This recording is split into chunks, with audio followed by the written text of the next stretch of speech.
And I am so privileged right now to be here, to be with all of you. I feel like so many of you are soul family, and we know each other from other realms and dimensions, and we're re-meeting each other here at Portal to Ascension. I felt that way when I met our next speaker. Have any of you seen the sonic geometry videos? Can you raise your hand if you have? We have a few people. Yay. So a lot of you are in for a wild, amazing ride with the next speaker, Rankin. When I met him 10 years ago, we had our 10-year friendiversary this year, he had just written a book called The Aquarians. Are any of you fans of dolphins and whales? Yes. Well, Eric had written a book about the Aquarians. It became a bestseller on Amazon, and he's done so many things, but Eric is known to me, I know him as the godfather of sonic geometry. A lot of people are using that phrase now and really getting into what sacred geometry played as sound is all about. And when Eric first started doing sonic geometry, no one was using that term. So he really is, you are going to get a treat with his presentation as he takes you into the information that he has brought forward. And I think I'm ready to introduce Eric and tell you that he used to call me the queen of the whack pack when he first met me. So I'd like to introduce you to what I now call the king of the whack pack. Welcome, Rankin.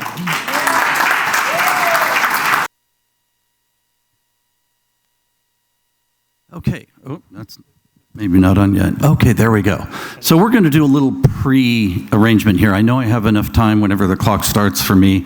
Probably a 45-minute talk, not real long, but we're going to do about 10 minutes towards the end of it of a little bit of movement.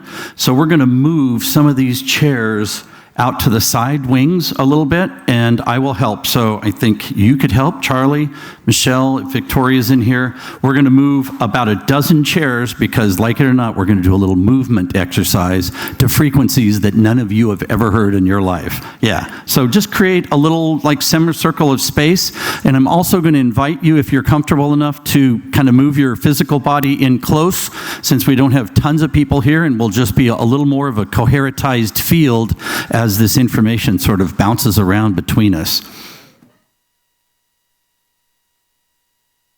Oh, okay. And then,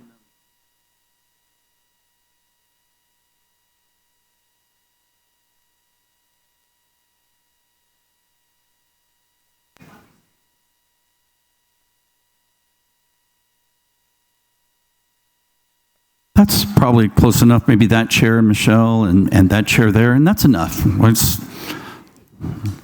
We never need as big a dance floor as we think. Maybe those two chairs right there. Oops, Charlie. Those two chairs right there with the cup and the right next to it. And I think that'll be good.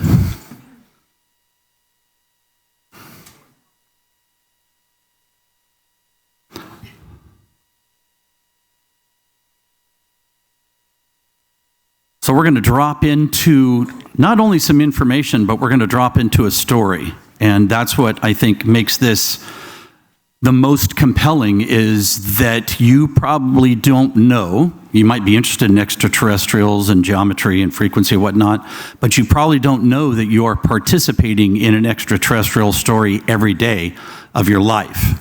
So if I said you went to get some donuts this morning, how many did you get? Come on. A box of donuts is 12. How many months in a year? How many zodiac signs? All right. And how many inches to a foot? 12. How many seconds to a minute? How many minutes to an hour? How many miles to 1 degree of latitude? Just kind of stay in the same place. 60. You might not have known that. We are going to go back in time to the moment when all of these 12s and 60s that we use every single day arrived on this planet, and it is not something, I'm guessing, unless you've watched one of my sonic geometry videos, that you know. but it is an extraterrestrial story. So like it or not, believe it or not, the people that shared the counting system with us, that birthed everything that we're going to be talking about, is actually an extraterrestrial story that's 6,000 years old. So we're going to get started here. I give this talk. This is the short version of the talk that I give. And it always starts with this guy. So we have Morpheus. Remember this scene in The Matrix? And he's inviting Neo to this moment and says, you can know way more than you know now, go deeper down the rabbit hole, or you can stay comfortable in what you think you know. And of course, in the movie, what they came to know was a pretty scary, even though it was a small-scale construct. It was Earth big. We are talking about Morpheus standing here and saying, would you like to go drop into the deepest secrets of the universe regarding frequency and energy and vibration and geometry? That's the offer that seems to have been given to us 6,000 years ago. How deep do you want to go? And the matrix that we're talking about is not the scary matrix. It is the matrix of creation. So everybody ready to take the red pill? All right. Hope this works. This is a favorite quote of mine from Einstein. You're going to see a lot of, actually, even the exact same slides that Samuel, he's been doing this work a long time. My journey only begins in earnest about 10 years ago, although I feel like I'm on the path I've been on my whole life. But he's been on the sacred geometry journey. And if you had asked me about sacred geometry 10 years ago, I wouldn't have really known almost anything. And now I feel like I've opened up to a lot of information that people come and ask me for that often I don't have the answers because they think I know more than I know. But this is a quote of Einstein's. People think that Einstein could not have been a religious person. Of course, he was born Jewish, but there were times in Einstein's life when he just ran out of physics. You could only go so far, and then all of a sudden, things kind of broke down, and he had to get wistful again or spiritual again. He got to the point where he understood two neutrons behaved similarly or exactly the same way, even though they were separated, and he just called it spooky action at a distance because science didn't have an answer for it yet. So he said, coincidence is God's way of remaining anonymous. There's almost like a breadcrumb trail that the universe might be leading us to, and if we take notice of it, we're supposed to see what those breadcrumbs are creating before us in our field. So I actually took a different view of this and reinterpreted Einstein. That's kind of a conceited thing to do, but it's coincidence is the intelligent universe's way of communicating with itself. So physicists are now talking about a feedback loop between an intelligent, conscious universe and us, that we are not only part of the universe, we're a small part of it, like the drop of water communicating the entire, what the ocean is made of, but there's a feedback loop of communication between us, and we're the transducer units. A transducer is a scientific term for a piece of equipment that takes one type of information, runs it through, communicates another type of information, that would be us, and we communicate it back to the universe as if we got it. We're beginning to understand the nature of what we are. So whether it's atomic bonding, molecular structure, frequency aspects, we, in the last only 200, 300 years at most, are we beginning to put these puzzle pieces together, and so many of them are coincidental. My journey started with the way Michelle kind of talked about. This was the cover of my book, The Aquarians. Dolphins, if you are familiar with Tesla's quote, if you want to understand the universe, think of frequency, energy, and vibration. There is a species on this planet way more advanced in the realms of all those things, frequency, energy, vibration, than we are, and that's whales and dolphins. Anything that we've done really advanced with sound is dolphin technology. From ultrasound, seeing inside a woman's body and seeing a fetus, that is all dolphin technology, bioacoustic technology. We can hear up into the low thousands of hertz. Dogs can hear up to about 6 to 10,000 hertz. Dolphins can hear into 60,000, 70,000 hertz, where sound can actually start permeating cavitating membranes. I just watched a special where they were using ultrasound to cavitate, rub molecules together, create heated bubbles, and that tore apart cancer tissue. So we're seeing so much of what sound can do, but dolphins were the masters of sound. And that's really why I'm here talking about sound and frequency today. You can't see the top of this, but Awakening Code Radio is the show that I co-host with Michelle. It's on every Tuesday night. You can stream it if you go to kx935.com or just Google Awakening Code Radio. We've had tons of physicists, scientists. We've had Nassim Haramein, if you're familiar with him, Manas Gafados, the Dean of Physics at Chapman University, doctors. Michael Tellinger's been on our show. Is Michael here? Where is he? Said he was going to come here and listen because we share each other's information a lot. But anyway, listen to that podcast. We have over 300 shows on podcast. And I host events out at the Integratron. How many people are familiar with what the Integratron is? I know some of you have been out there with me in groups. Michelle has hosted lots of events out at the Integratron. She was the first person I heard that word from. Now I host workshops there, day-long workshops where we drop much deeper into this information. A very memorable contact incident happened there between a man named George Van Tassel and an extraterrestrial being named Solganda, who gave him a formula to build this machine. And even though it was never finished to the degree of a spinning, working electrical apparatus that George Van Tassel thought it was supposed to be, it does still do amazing things with frequency, and that's what we drop into out there. So you can go to sonicgeometry.com and learn about those workshops that I do. The next one's coming up October 19th, a couple weeks away, and December 7th are my last two this year. Crazy things happen out at the Integratron. This is while one of our sonic activations was running, a person went out and took pictures of this, and I don't really have an explanation of what that could be. It's not really lens flare. You can see a lot of things happening atmospherically around that, but I love that picture. Why I'm talking to you today is this, sonic geometry. It is a term that I believe I coined. There was a musical group called Sonic Geometry, I think is still around, but had nothing to do with what we're going to be talking about today. Literally how geometry reveals some very significant patterns of sound. And this voyage started August of 2012, and I literally heard a voice. I was in my office, and I heard a voice like almost tapping me on the shoulder and say, go into your conference room on your whiteboard and draw a triangle. And I failed geometry. I've hated math my whole life. I didn't go to college but a semester. So that I'm even up here talking about stuff like this is ridiculous, kind of in a way. But you have to follow the universe as a guide. So I went and drew this triangle. Yeah, okay. And then I heard this voice, no, you're going to write down the sum total of its angles. So we're getting a little bit in geometry, but it's the sum totals of a triangle, of its three angles, will always be 180. It doesn't matter what the triangle looks like. If you measure the three angles, it will always be 180. I'm like, well, okay, I drew the triangle and I wrote down 180. It's like, one last thing, we want you to play that as sound. And I'm like, geez, how am I going to do that? And now, you would have, 10 years ago, 15 years ago, you would have had to go buy a very specific piece of equipment, tone-generating equipment, and you would never use it again.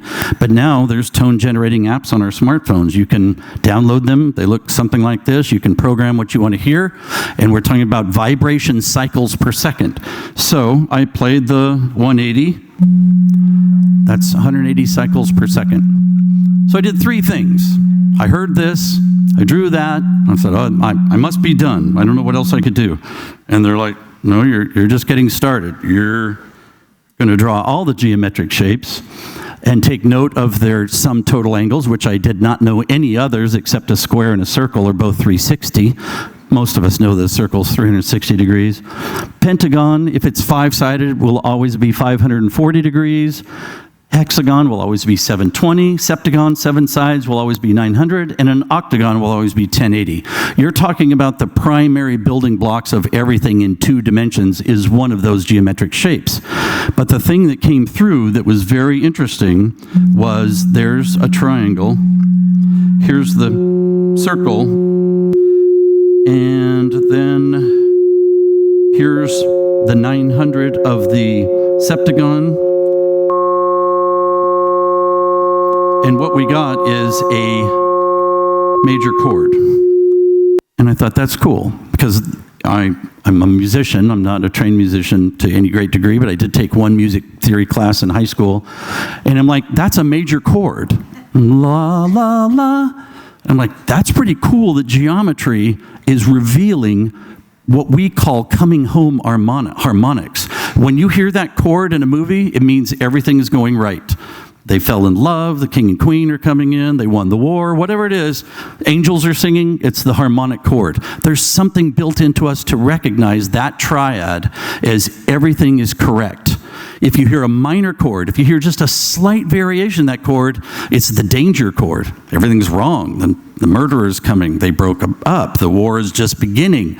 But when we hear a major chord, that's what geometry reveals, both in 2D, 3D, in the Platonic solids, and sacred geometry.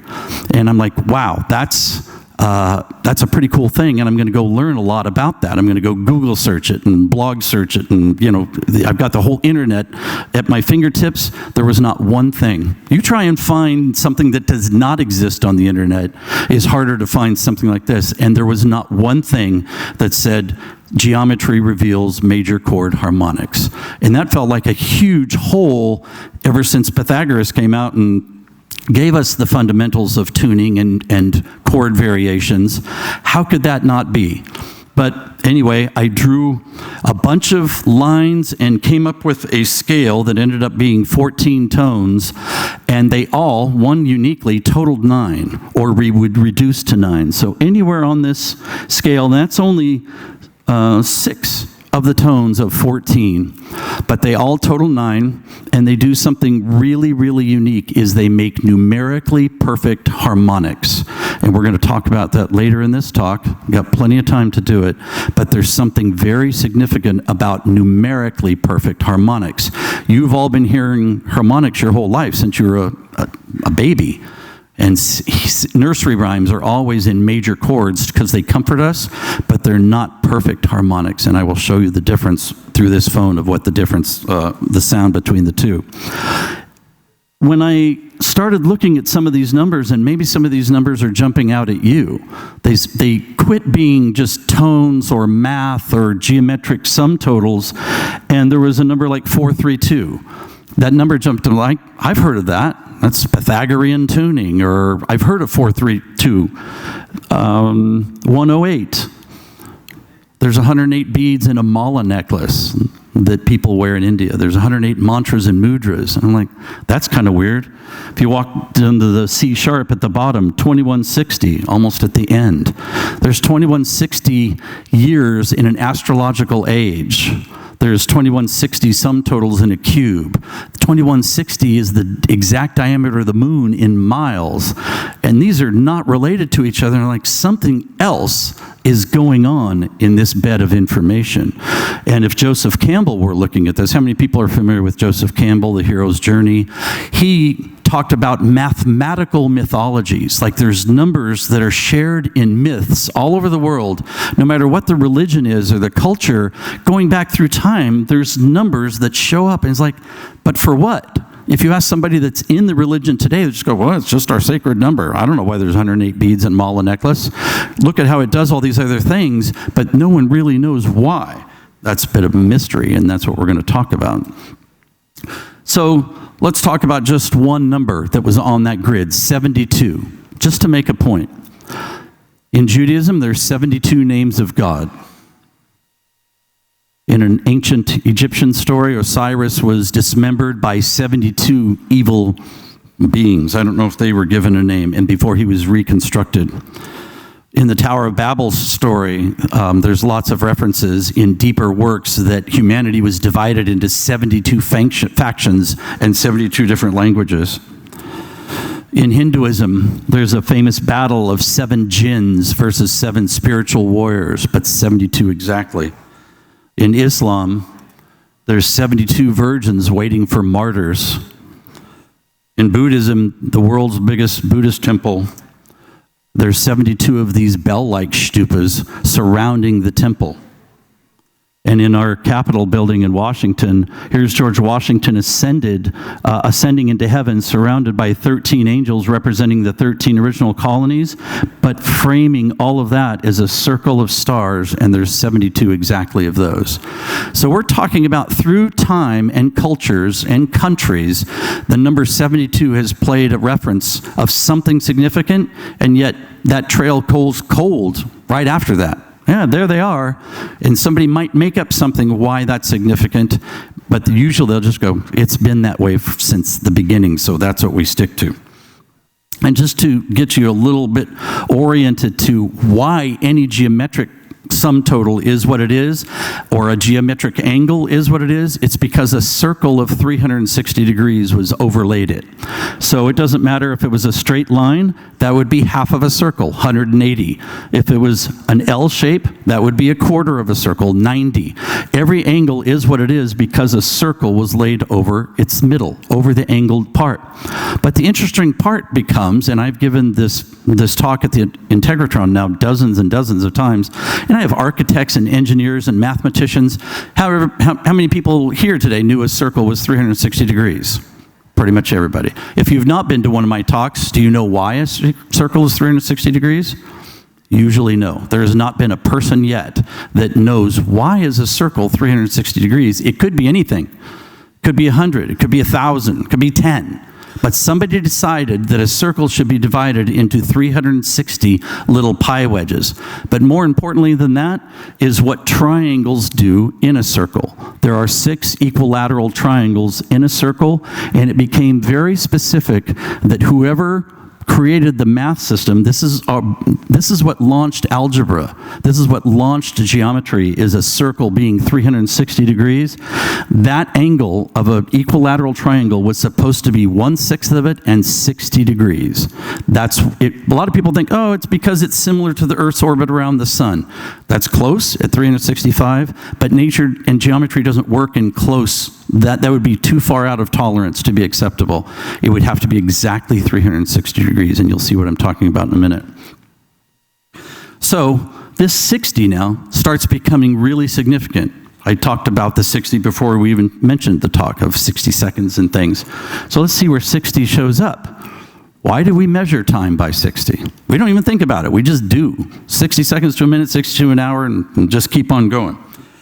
And it doesn't matter where you live in the world. We happen to use the empirical system that England is still on of measuring by miles, but a lot of the world is now in meters. It's on the metric system based on 10. But if you're a plane captain or a boat captain, the world is measured in nautical miles all over the world, universally. Just like the world uses a second to count time, the world is officially measured in nautical miles. And 1 degree of latitude is 60 nautical miles, 6,000 feet based on a 12-inch foot. Sacred geometry. Samuel just did a great presentation on sacred geometry. One of the key things about that, as I was learning about it, because you think, oh, circles. Take circles to make sacred geometry. Eventually you'll get there. It would take you a long time to build sacred geometry without understanding that it's 60 degrees of arc. It's 1/6 of a circle repeating itself over and over again. That is what sacred geometry could be described as. And Buckminster Fuller, he said 60-degree math, which he coined a term, synergetics, reveals nature's behaviors, both physically and metaphysically. So think of a beehive, and so many things that are hexagons, 60 degrees becomes significant in that. Fuller went on to say, because society does not understand the significance of 60-degree geometry, we may conclude that society does not understand nature. This is one of the greatest minds of the 20th century, saying if you don't get how significant 60 degrees is, 1/6 of a circle, you're kind of off the path of the way nature seems to be communicating with us. This is a shape called the vector equilibrium, or the cube octahedron, that Buckminster Fuller he's not known for inventing the shape. There's some confusion. He's also not known for inventing the geodesic dome. He's known for sharing that information with the world, holding it and sharing it. So he called this the vector equilibrium, and it's because there are 12 rays, 12 vectors coming out from center point at offsets of 60 degrees, and this is the only geometric solid that has a true center. A cube does not. An octagon does, an octahedron does not. A tetrahedron does not. This is the only shape that has not only the same distance, but the same deflection from each other of 60 degrees. And then like we talked about, this 12, how significant 12 became. And we think, it's a dozen of this, a dozen of that, 12 months, 12 this, 12 gods, 12 disciples. All these things where 12s mattered, but why? Well, you would think that we would have been metric from the very beginning. If we have 10 fingers and 10 toes, you would think we'd be metric, counting by base 10 from the get-go, but that's not what happened. In the math that we use for geometry, it is this counting system, and it's 12s and 60s. So they still teach this to kids in India today, but you use your thumb as a pointer finger and count the pads or the knuckles of the 4 long fingers on one hand, and then you place hold them 5 times on the other hand. So you have 12, and once you arrive at that 12, you hold it over here, count up to 12 again, add it, and then 12 plus 12 is 24, 24 plus 12 is 36, 36 plus 48 is 36 is 48, and 48 plus 12 is 60. So all the 12s and 60s that we talked about beforehand come from this counting system, which becomes really, really significant. When did this arrive on our planet that we're using to gauge geometry today, measure our planet today, measure our time today? Where did this come from? Well, we know. If you're at this conference, you're probably familiar with the idea that the creation story keeps getting pushed back in different ways. Hundreds of thousands of years, we might have been engineered. We're not going to go there. We're going to what the record tells us about our modern story. And our modern story starts with about 6,000 years ago, with most of the world's population living some version of this. A hunter-gatherer, very primary existence. We're not farming really yet. We're chasing clean water. We're chasing good weather. Our animal skins are our clothes. Housing is very rudimentary and transportable. This is most of the world 6,000 years ago. But in one place, in more or less, for all practical purposes, the blink of an eye, this shows up. The world's first pyramid, wheeled and axled vehicle, the 1260 counting system, writing system, pottery wheel, loom to weave fabric, beer, a multi-storied building, street grid, sewer systems, showed up in one sailboat. These are not creations or advancements of technologies. These are the inventions of the technologies we use today. And we go, holy crap, how did they do that? How did in one place, the same place in the world, how could they possibly come up out of a field of nothingness, hunter-gatherer, and build this, more or less a modern city? We can read their writing. This is why this 6,000 years ago, when people say, the Sphinx is 10,000 years ago and the pyramids, very possible. The problem is we don't have writing to corroborate any of those stories. We have writing that lands us in this story. We can read it. It's cuneiform. UCLA has a huge digital library. You can download cuneiform tablets and read what they say. Where there's something like a Rosetta Stone that allowed us to be able to read these tens of thousands of tablets. They're about the size of an iPad, and they're all created with this same stylus that looks like a soft capital T. We can read what they said. It's like, all right, maybe they're going to share with us, how did you do all this stuff that you did, these creations of technologies? And they said, we didn't. These beings from the sky came and taught us this stuff. They taught us writing. They taught us this math system. They taught us how to build pyramids. That's a major, major moment in the story that we are still participating in today. The problem with the first geometry video that we made, Sonic Geometry, was we took these measuring systems, feet and miles against meters. We took seconds. You could divide seconds in any time interval you want. We took 360 degrees to be the basics of a circle. And a mathematician or a theoretician would say, don't get too lost in these measuring systems because they're all arbitrary. Don't get too lost in measuring systems. Ratios are not arbitrary in math, but measuring systems are all over the map. So don't get too lost in that. Otherwise, you're just trying to make a point, and you're just pulling the information that serves the point you want to make. That's a good point. I hadn't really thought of it that way. So sonic geometry 2 came along, and I wanted to address, is this arbitrary information? It seemed too coincidental to be, but I still had to tackle it. So I said, well, I'm going to imagine myself not from the Earth story, I'm going to imagine it from the sky god traveler story. And we're becoming those sky gods.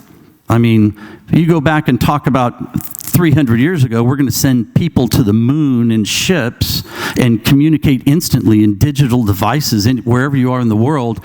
That would have been complete science fiction. So let's imagine us, from the time the Wright brothers invented the airplane to the time we went to the moon was like 65 years. That's crazy. Imagine us 5,000 years from now with the trajectory that we're on, that we can look deep into space and see so much about what a planet is made of and its mechanical movements around their stars. And there's so many more planets than we ever had thought possible 20 years ago. So let's imagine we're the Anunnaki sky visitors. We see this amazing planet in this Goldilocks zone around a star, and water can exist. Too close, water steams off. Too far, water freezes if it has water. Where we are, water can be all three things. It can be liquid, vapor, and solid. That is a miracle of place. In so tight of tolerance that the top of the planet is ice, the middle of the planet is steaming vapor, and the rest of it is ocean water. It's like that's a miracle of our placement in orbit. So let's think, we got to go check that planet out. That seems like a perfect seeding point for life. Maybe life exists. Maybe we're going to create life. I don't know, but we go there. And maybe we engineered life way before that. The Anunnaki sky visitors, maybe it was 100,000 years, but we're talking about this 6,000-year-old story where this math system was gifted to us. And so we, as the Anunnaki sky visitors, we notice not two things about this planet, not its rotation, a sol or a day, not its rotation around the star, but our planet does one other very unique thing. It wobbles like a top that it's beginning to slow down.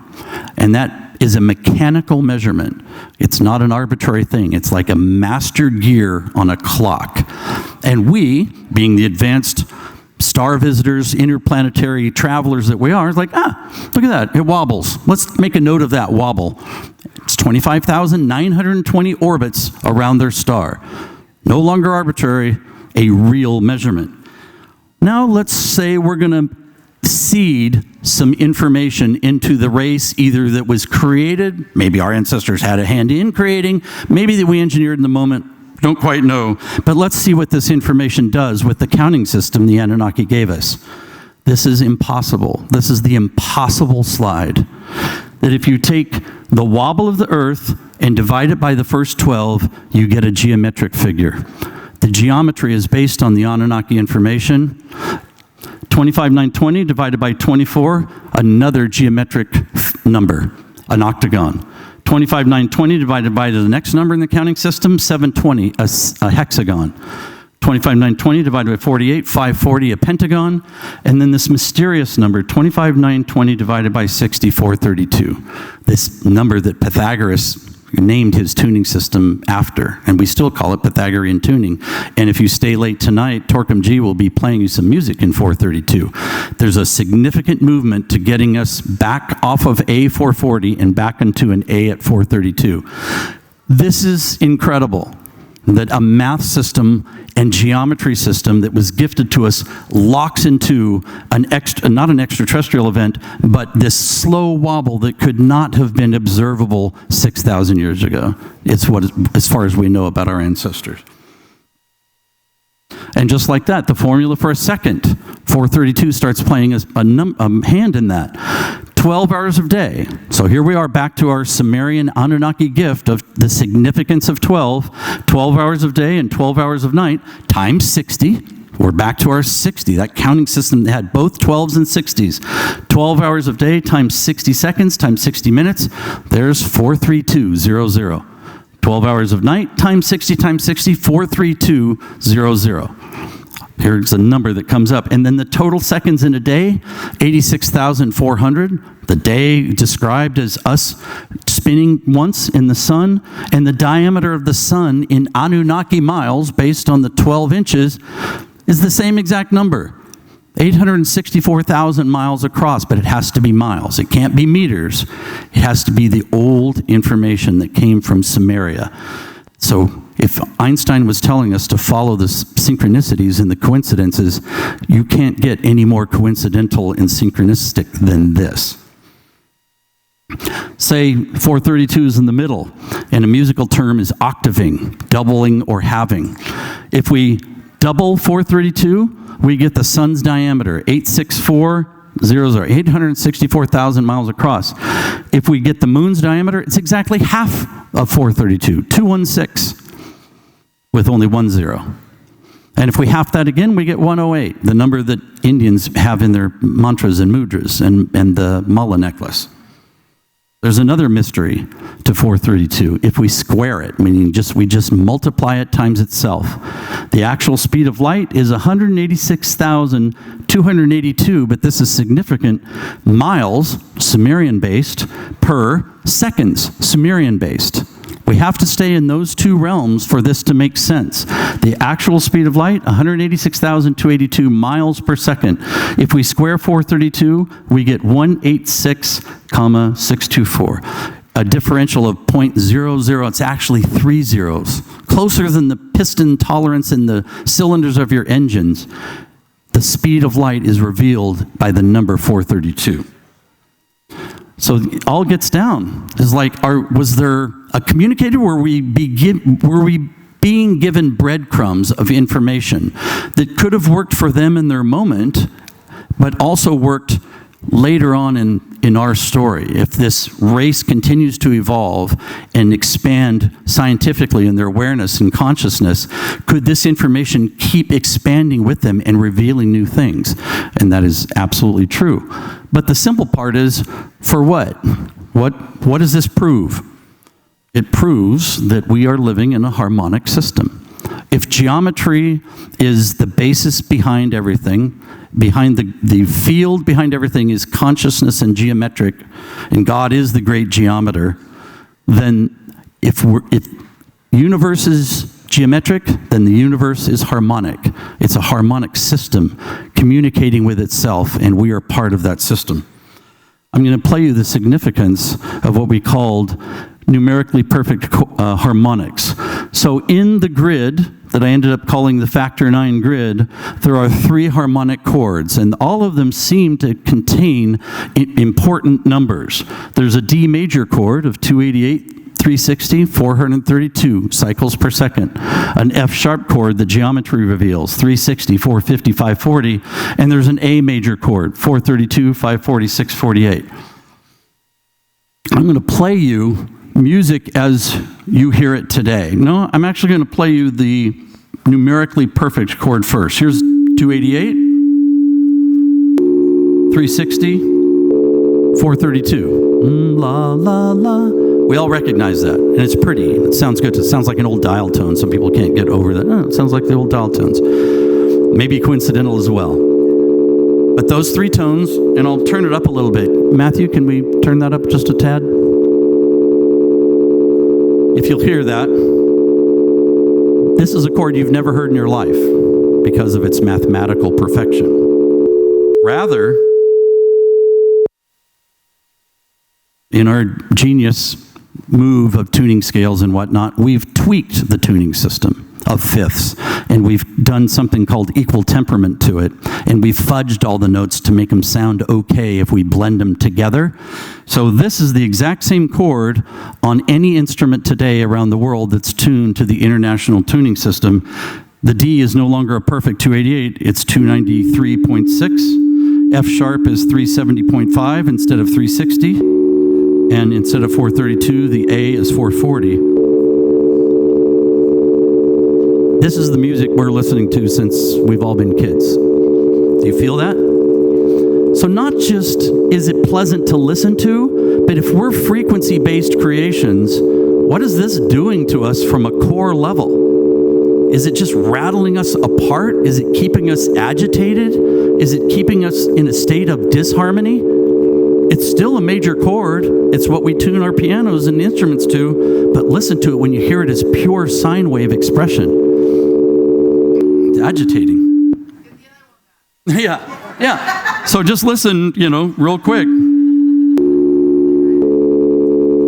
The exact same chord, slightly tweaked, but being mathematically perfect. So let's talk about that mathematical perfection. I know Samuel used a lot of these similar images because you have to. It's the universe talking to us. Here's a nautilus shell. Mathematical perfection. How important is mathematical perfection in frequency? Probably pretty darn exceedingly important, because that's what nature seems to be exhibiting, is mathematical perfection, or very close to it. A lot of the similar slides. I think Samuel has even some of these. Ooh, wow. Did I go back or forward? Okay. I don't even know how that happens. Sometimes my computer just goes nuts. Wait, okay. Hold on. It's not much more. It's that one. All right. The pineal pattern. If you were here on Samuel's talk, this is so significant. I would just go ahead and call this God's thumbprint, because it's virtually everywhere in one way or another. A vortex pattern, two spirals counter-rotating against each other. So you could follow the spin down one way, or you could look at it and follow the spin the other way. It might even depend if you're right or left-handed of which spin you saw first. But the pine cone is that's why it's called pineal patterning. Pine cone, pine tree, pineal gland, they all use the same root, PIN, to signify this growth pattern. And we see it everywhere. So, if we're now talking about sound and frequency,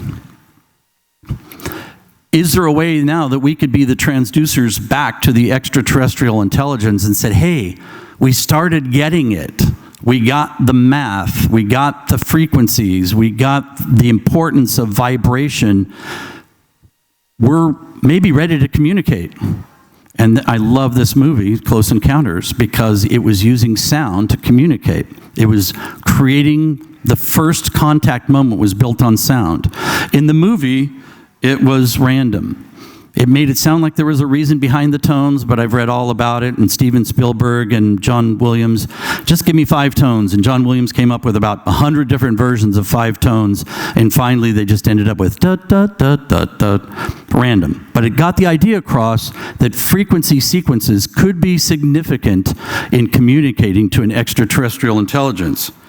So if we take those numerically perfect harmonics, like that chord, and we take our knowledge of the Fibonacci spiral that is galaxy big to tiny shell small, and us in the middle of it, and we apply music to it. We apply frequency to it. And like Samuel said, you could start the Fibonacci spiral anywhere. It's infinitely contracting, infinitely expanding.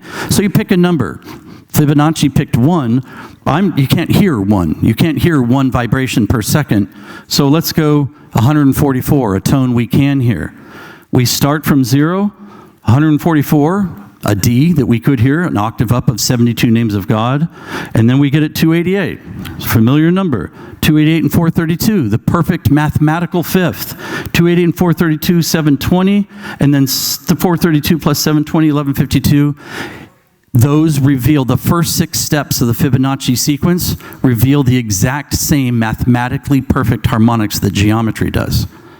So now we really are almost talking in music form, in frequency form, relating mathematical facts and natural structures. This, to me, would be a true opening of the communication channel between us and an extraterrestrial species, is using frequencies, cycles per second, to convey we understand the Fibonacci sequence. We're not sending you a picture of it. We're sending you the notes of it, the tones of it. So let's go back to Samaria 6,000 years ago. This is one of the most famous documents written in Samaria 6,000 years ago. It's called the King's List. And in it, there's numerous kings that ruled for tens of thousands of years But if we're talking about possible coding in these ancient texts and seeded material, the first 3 kings, take the zeros off, ruled for 288, 360, 432. This is another what the F moment for me.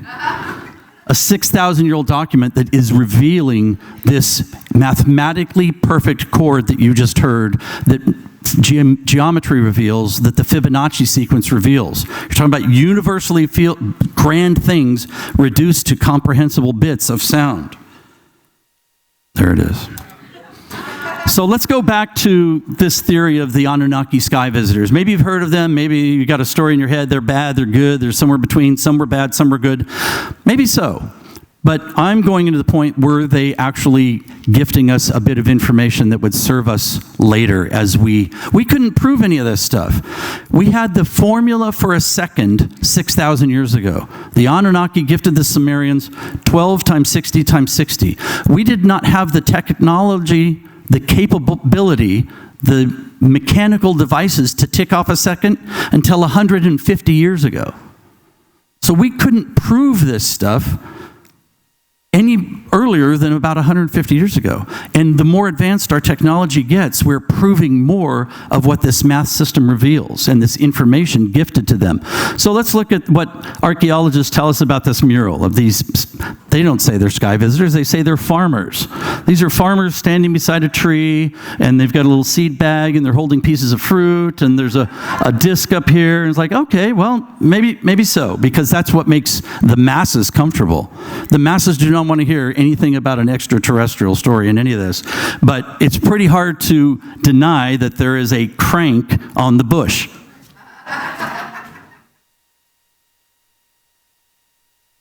So this is not a plant. And if it's not a plant, then who are these guys that are super tall? They've been described as huge, the Anunnaki. In the book of Numbers, in the first 5 books of the Bible, Moses is leading his people 40 years, and they're getting ready to invade Canaan, the land of milk and honey. Moses says, go out there and tell me how it is. Are we going to be able to take these guys or not? 2 spies go out there. They come back and said, it's everything you said it was. It's going to be great once we beat these guys. The only problem is the giant Anaks are still there. So Anunnaki and Anak sound very, very similar. So big, they make us look like grasshoppers in size by comparison. That you can read in the book of Numbers in the Bible today. So let's look at these guys. And so look at the piece of fruit he's holding up there. Probably not a piece of fruit. Back then, there was not pine trees and pine cones. So I just happen to have something that looks kind of similar to this. It's a massage stone, but looks very, very similar. And what we're really talking about is something different. I think it's significant that he's holding it back to the back of the head of the guy in front of him. Let's get a little better detailed view of it. It looks like he's wearing a wristwatch. It looks like he's got all kinds of modern technology going on here. But he's definitely holding this, and there definitely weren't pine trees in Sumeria 6,000 years ago, just like there aren't today. It was a desert then, it's a desert now. So we're talking about, here's the Vatican, same pineal expression that Samuel shared with us. Right in the middle of the Vatican, they're not worshiping a pine cone. They're not, all hail the mighty pine cone. There's a wisdom and a knowingness of what this really represents, and it is the pineal gland in your brain. So we have these twin snakes, the 2 snakes going up a straight shaft, igniting the pine cone. We see this all over the place. The very first time this image showed up, 6,000 years ago, in Sumeria, it seems like we were really being shown some stuff that eventually would make sense. 2 snakes looks exactly like a double helix of a DNA strand. But again, so what? We now are aware that the universe is a harmonic system, and there seems to be some kind of proof to it. And there's people that, do plant medicine journeys or meditate or whatever, and they get that third eye, that pineal gland, blasted open, and they see into the grid. Well, that's a payoff. I would call that a pretty big payoff. I'm not encouraging you to go out and do psychedelics or ayahuasca or mushrooms or whatever, but there's potentially a payoff to seeing into the grid of creation. Actually seeing, talking about being in between those two worlds where what we see as density is one thing, but right all around us at the same time is a whole other reality that we just aren't tuned to be able to see. But what if there is something that's opening us up to it that is not plant-based, that is something that a device can do? And so here's expressions, Alex Gray's expressions of seeing into the grid. And it happens to be full of Fibonacci, sunflower examples, this all-seeing eye, the arc of sacred geometry. And when people see into it, this is a very common expression. That eye lights up, and you are in the center of this universe that expands infinitely out and infinitely in. And you literally can see it, I hear. And another expression of this opening pine cone or pineal gland is a lotus. In many cultures, the lotus is the symbol for this awakening of consciousness manifesting itself. Well, let's look at cymatics. Cymatics are amazing. This is applying sound frequency to a flat plate with something on it or a container with water in it and then photographing it. It creates standing waves, and you can photograph those standing waves. Beautiful structures. They can be almost anything, but look at what happens when we play 288, 360, 432. I did this in a cymatics lab and revealed a lotus in dimensions. It had petals behind other petals. This is an affirmation that's off the charts. The lab tech saw this. He goes, I have never seen this before. And it was moving and thriving, but it was never veered from being what could only best be described as a lotus blossom. So here's what I think, and I'm going to summarize before we have our 8 minutes worth of dance, is that we're in an escape room scenario. How many know what an escape room is? It's kind of a new thing. It's a thing you can go pay, get locked into a tight quarters, and there's all kinds of clues and things to get you out, either out, or up-leveled out, like in a video game. And so they're often something kind of scary and tight and confining, but there's something in there that there's clues that were left behind that people knew how to solve the clues. You don't, but they did. And they're saying, in this room are clues for you to decipher and solve. And when you do, you get to up-level. It's like we provided you the cheat codes to apply the right way, and when you do, you are going to collectively get to up-level into a different way of understanding what your existence is, what the universe's existence is, what your purpose is, what your origins are. All of that seems to be the possibility, the potentiality in all of this information that was seeded to us 6,000 years ago, used as frequency. And the benefit, we get to level up, and we get to see into that grid collectively. We'll see it together. One guy won't be having one experience like, I see a rainbow hippopotamus, and I see a pink unicorn. We will see the same thing. We will know. We will be in a unified field of consciousness potential, I think. There's too many coincidences.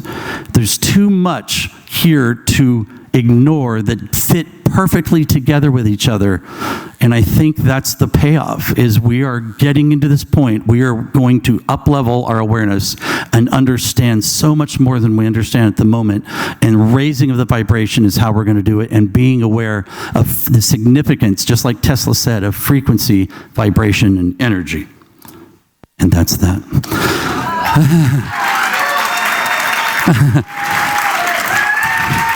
Well, that's almost that.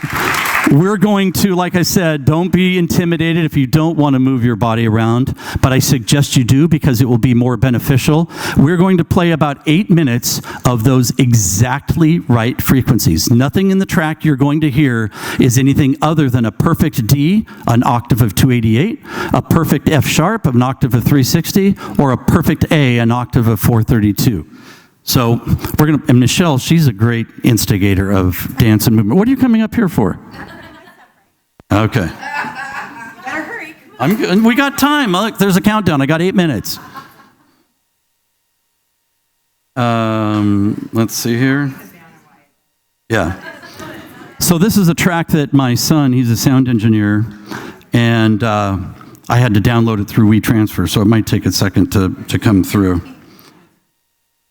I'm going to download the file. It looks like it's happening, and it will start playing, I'm pretty sure. And Matthew, if you can, give it some oomph when it actually starts. And you can chair dance, you can stand at your chair, but we cleared out a little dance floor for us to actually move together and know that you are listening to frequencies that you have never heard in your life. They are the frequencies, the harmonics of the universe. The geometry, perfect. Not fudged, but perfect. So I'm going all the way up on my volume. Matthew, if you can give it up as far until we get distortion. And that's it. Thank you so much for coming. I really, really appreciate it.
Everybody stretch, and 1 and 2.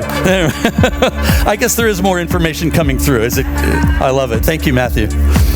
So just free dance. We're not doing any visual stamps. We're moving the bodies that somebody gave us. Engineers, the Anunnaki, God, the little gods, the big G God, the little G God. Somewhere we were engineered. And if you listen to scientists like Nassim Haramein, he says, take an eyeball just by itself, a camera that can communicate information to your brain. The odds that that little eyeball could even be created in 1 billion years is very unlikely without feedback, without consciousness communicating to itself. Here's how you become an eyeball. And not only that, here's how you become an eyeball in this particular creature that moves this way, that has this type of brain, that has this body shape. It's so incredible, the design of what we are, that we are these amazing physical forms capable of holding high consciousness, but moving on this planet's surface. I mean, it's such a gift. And we're living in that moment. Remember, you couldn't measure a second up until 150 years ago. We couldn't measure waves. We didn't know that there was other planets outside of our own. The very word planet just means wanderer in Greek. People saw planets and saw that they didn't rotate like the rest of the stars, but they didn't know what they were. They were just weird, wandering lights in the sky. And even once we became aware that they were planets, it was like, well, for sure there's not other planets outside of our solar system. Now NASA thinks that there's planets outside of every star that we can see and not see. The possibility of life is now 100% that it's more than just us on this planet. And the invitation is for us to connect to it. And I think this frequency band is the channel of communication. There's no reason to believe it isn't. I don't know about dancing to it, but it feels good. Oh, I love this. Oh yeah, Michelle is hosting a dolphin boat on 10/10 next Thursday. If you're around here, you can go talk to Michelle about joining us on a private charter. We play these tones. We have played these tones to dolphins. They have stopped. We have stopped the boat, and they stay with us. And that's not what dolphins do. After you quit making the way for them to surf, they just go away. When we stop the boat, they stay with it while these tones are playing. So I really believe it's not fantasy to say we are opening a field of communication that says geometric music is beautiful and it is everywhere around us. We got just a couple more minutes. Let's just move can you turn it up just a little bit, Matthew? Is that all we got? Yeah, let's go as long as you can and as high as you can until, yeah, there we go. Yeah, that changes it. You got to feel that deep. That deep tone is 72. 72 names of God. That's that deep vibration you hear back there. Is that drone? Right? Oh, we got DJ. Right? Is it coming? Are you going to give it back? Are we going to have the beat again? Oh, it's coming.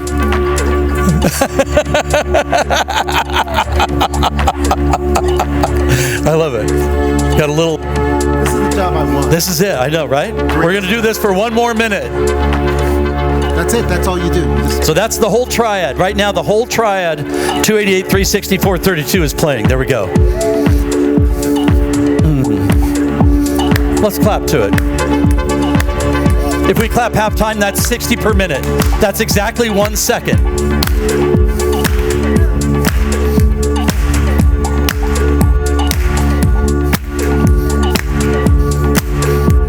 I love it. This is all surreal to me to be talking about this stuff that 10 years ago I did not know one thing about. But that's the way the universe works. It's like, keep your field open. A lot of information is coming through. It wants to come through to every single one of us. This is not unique information. This is supposed to be universal information.